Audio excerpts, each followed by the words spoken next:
فرماتا ہے اتنی شانوں والے غوث اعظم، اتنے مرتبے والے غوث اعظم جن کو اللہ نے اتنے بڑا مرتبہ عطا فرمایا، معراج تو یہ ہے کہ سرکار نے ارشاد فرمایا کہ جیسے میں سب نبیوں میں سب سے اونچا ہوں، عبد القادر سب ولیوں میں سب سے اونچا ہے، سب ولیوں میں سب سے اونچا ہے، جن کے نام کا وسیلہ سرکار کی بارگاہ میں کبھی رد نہیں ہوتا۔ اسی لیے تو ہمارے امام نے کہا ہے کہ آپ کی سرکار میں لاتا ہے رضا اس کو شفیق جو میرا غوث ہے اور لاڈلا بیٹا آپ کا، جو میرا غوث ہے اور لاڈلا بیٹا آپ کا، وہ غوث اعظم جو فرماتے ہیں میرا قدم جو ہے وہ ہر ولی کی گردن پر ہے، ہر ولی کی گردن پر جو ہے وہ میرا قدم ہے۔ حضرت خواجہ معین الدین چشتی اس کو سنتے ہیں، جب وہ اس کو سنتے ہیں تو وہ فرماتے ہیں حضور نہ صرف گردن پر بلکہ میرے سر پر، میرے تاج پر آپ کے نالین ہیں، میرے تاج پر آپ کے نالین ہیں، قدم گردنے اولیاء پر ہے تیرا، تو ہے رب کا ایسا ولی غوث اعظم،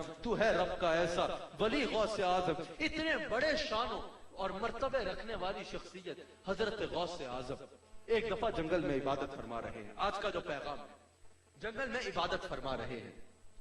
عبادت فرما رہے ہیں اور دیکھتے ہیں کہ آگے پیچھے ایک روشنی ہو جاتی ہے، ایک روشنی ہے، آگے پیچھے ایک روشنی ہے، اور اس روشنی میں سے آواز آتی ہے کہ اے عبد القادر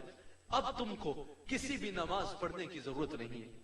تمہیں اب کوئی عبادت کرنے کی ضرورت نہیں ہے، اب تمہیں کوئی تبلیغ کرنے کی ضرورت نہیں ہے، اب تمہیں کوئی مشقت کرنے، راتوں کو جاگنے کی ضرورت نہیں ہے، اب تمہیں کوئی روزے رکھنے کی ضرورت نہیں ہے، اب تمہیں کوئی عمل کرنے کی ضرورت نہیں ہے، کچھ بھی کرنے کی ضرورت نہیں ہے، تم ہمارے اتنے مقبول ہو گئے ہو، اتنے مقرب ہو گئے ہو، ہم تمہارے سے خوش ہو گئے ہیں، اب تمہیں کسی عمل کی ضرورت نہیں ہے۔ کوئی آج کا بندہ ہوتا تو 4-4 فٹ کی چھلانگیں مارتا، علاقے میں آتا، بازار میں کھڑے ہو کے اپنی کرامت سناتا کہ میرا رب مجھ پہ اتنا راضی ہو گیا کہ اب تو بھائی مجھے کچھ عمل کرنے کی ضرورت ہی نہیں ہے، اب تو میں مقرب ہو گیا ہوں، اب تو بس میرے ہاتھ پیر چومے جاؤ، مجھے نذرانے دیے جاؤ، تمہاری بگڑی بن جائے گی۔ حضرت غوث اعظم نے فرمایا اعوذ باللہ من الشیطان الرجیم، اے شیطان ملعون میں تجھے پہچان گیا ہوں، مجھ پر وار کرتا ہے، جب میرے نبی نے ساری زندگی یہ اعمال نہ چھوڑے تو عبد القادر کون ہوتا ہے یہ عمل چھوڑنے والا، عبد القادر کون ہوتا ہے یہ عمل چھوڑنے والا۔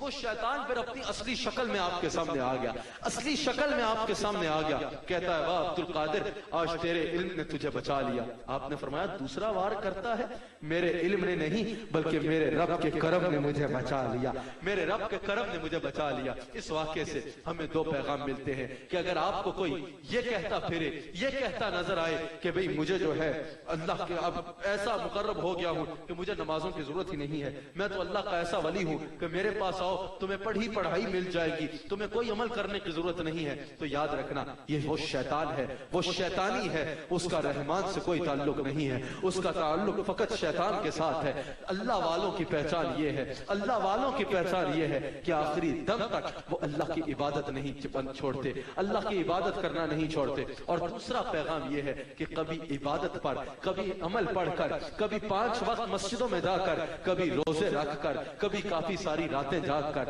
اعمال پر تکبر نہ کرنا، سارے اعمال ضائع ہو جائیں گے۔ یہ سب عمل کر کے بھی